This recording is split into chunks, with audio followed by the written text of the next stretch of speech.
자, 그럼 한번 제대로 파헤쳐 볼까요? AI의 마음속은 도대체 어떻게 생겼을지 그 여정을 지금부터 함께 떠나보겠습니다. 챗GPT 같은 거 써보면서 다들 한 번쯤은 와, 이거 도대체 어떻게 이렇게 말을 잘하지? 하고 놀라셨을 거예요. 맞아요. AI는 진짜로 어떻게 생각하는 걸까요? 이게 바로 오늘 우리가 파헤쳐볼 핵심 질문입니다. 사실 LLM의 핵심 원리는 생각보다 되게 간단해요. 한마디로 엄청나게 똑똑한 다음 단어 예측기라고 할 수 있습니다. 우리가 스마트폰으로 문자 보낼 때 다음 단어 추천해 주는 거 있잖아요. 바로 그 기능의 뭐랄까 최종 진화 버전이라고 생각하시면 딱 맞아요. 이게 바로 옛날 챗봇이랑 지금의 LLM이 근본적으로 다른 지점이에요. 예전 챗봇들은요, 날씨라고 입력하면 그냥 프로그래밍된 날씨 정보입니다 하고 딱 정해진 답만 내놨잖아요. 규칙 기단이었던 거죠. 근데 LLM은 완전히 달라요. 문맥 전체를 쓱 훑어보고, 이 다음엔 어떤 단어가 오는 게 확률적으로 가장 그럴듯할까? 이걸 계산하는 거예요. 바로 이 확률 덕분에 우리가 느끼기에 훨씬 더 대화가 자연스럽고 진짜 사람 같다고 느끼게 되는 거죠.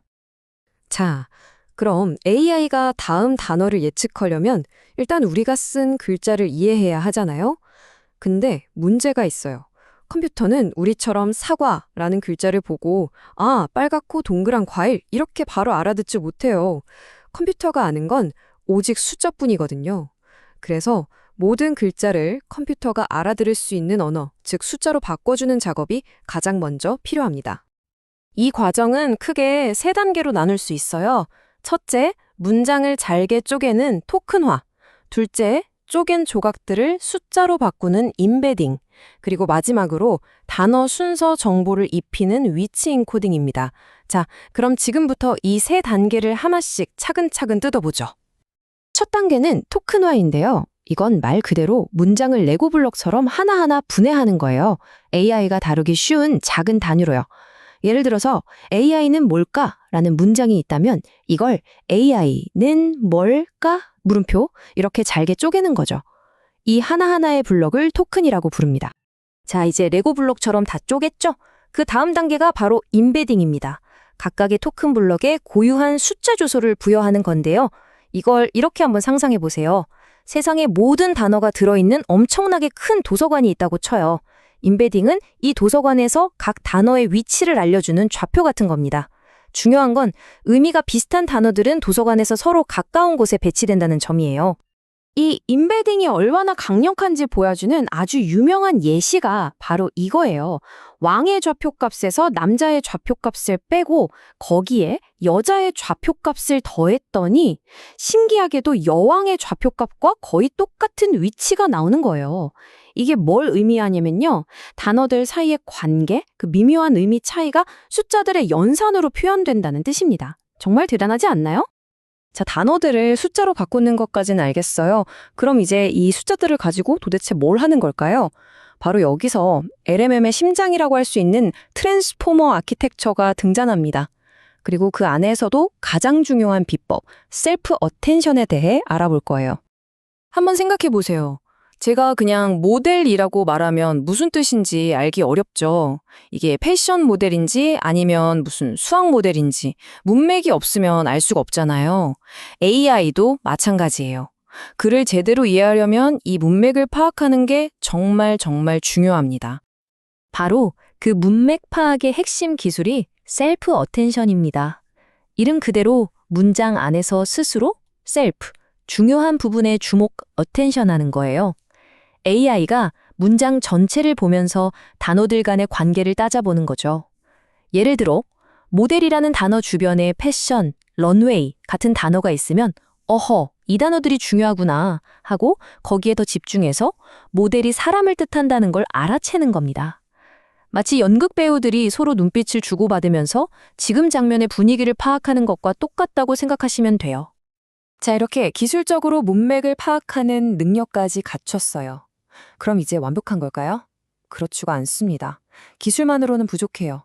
AI가 엉뚱한 소리나 위험한 말을 하지 않고 진짜 우리에게 도움이 되려면 인간의 가치관에 맞게 한 번 더 다듬어주는 과정이 반드시 필요합니다.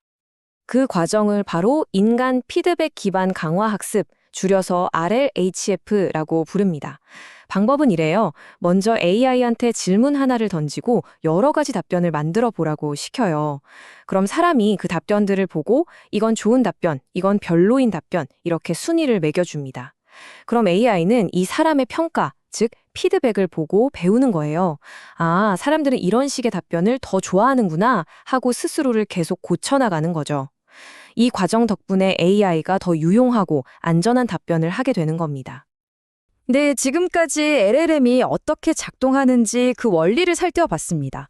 그럼 이제부터는 이 기술의 밝은 면, 즉 그 엄청난 능력과 함께 우리가 반드시 알아야 할 어두운 면, 그 치명적인 맹점들에 대해서도 한번 이야기해 보겠습니다. LLM의 가장 큰 문제점을 딱 하나만 꼽으라면 저는 단연코 환각, 영어로는 헬로시네이션을 꼽겠습니다. 이게 뭐냐면 AI가 멀쩡하게 거짓말을 하는 거예요. 그것도 아주 그럴듯하게 진짜 사실인 것처럼 자신감 넘치게 말이죠. 실제로 이런 일이 있었어요. 어떤 연구자한테 최신 논문 자료를 찾아달라고 했더니 이 AI가 세상에 존재하지도 않는 가짜 논문들을 만들어낸 거예요. 제목도 그럴듯하고 저자 이름까지 붙여서요. 이게 정말 무서운 점이죠. 전문가가 아니면 이게 진짜인지 가짜인지 구분하기가 정말 어렵다는 겁니다. 환각 현상 말고도 몇 가지 한계가 더 있습니다. 인터넷에 있는 온갖 글들을 학습하다 보니까 우리 사회의 나쁜 편견까지 그대로 배우기도 하고요. 또 대부분 특정 시점까지의 데이터로만 학습해서 예를 들면 작년에 월드컵 우승 누가 했어? 같은 최신 정보는 모르는 경우가 많아요. 그리고 대화가 너무 길어지면 자기가 앞에서 무슨 말을 했는지 까먹는 그런 단기 기억 상실 같은 증상을 보이기도 합니다. 자, 그럼 이 모든 걸 종합해 볼 때 우리는 이 LLM이라는 걸 어떻게 봐야 할까요? 결론은 이겁니다. LLM은 정말 강력하지만 결코 완벽하지 않은 도구라는 것, 그리고 우리는 이 도구를 어떻게 현명하게 쓸 것인지 배워야만 한다는 거죠. 이 숫자 좀 보세요. 무려 1750억. 이게 GPT-3가 가지고 있는 파라미터, 그러니까 AI가 학습하면서 미세하게 조정하는 일종의 스위치 개수입니다. 1750억 개의 스위치를 껐다 켰다 하면서 최적의 답을 찾는다고 상상해 보세요. 이 규모만 봐도 이게 얼마나 엄청난 기술인지 감이 오시죠? 그래서 오늘 이야기의 가장 중요한 결론을 다시 한번 말씀드릴게요. LLM은 우리가 생각하는 것처럼 스스로 사고하거나 무언가를 진짜로 이해하는 게 아닙니다. 그 본질은 방대한 데이터 속에서 가장 그럴듯한 패턴을 찾아내는 정말 어마어마하게 정교한 패턴 매칭 기계라는 겁니다. 어떻게 보면 LLM은 거대한 거울 같아요.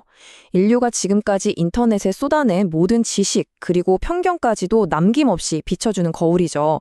그렇다면 이제 우리가 던져야 할 질문은 AI가 생각할 수 있을까 같은 기술적인 질문이 아닐 겁니다. 진짜 질문은 바로 이것이죠. 우리는 이 강력한 거울을 들고 무엇을 비춰볼 것이며 어떻게 사용할 것인가? 여러분은 어떻게 생각하시나요?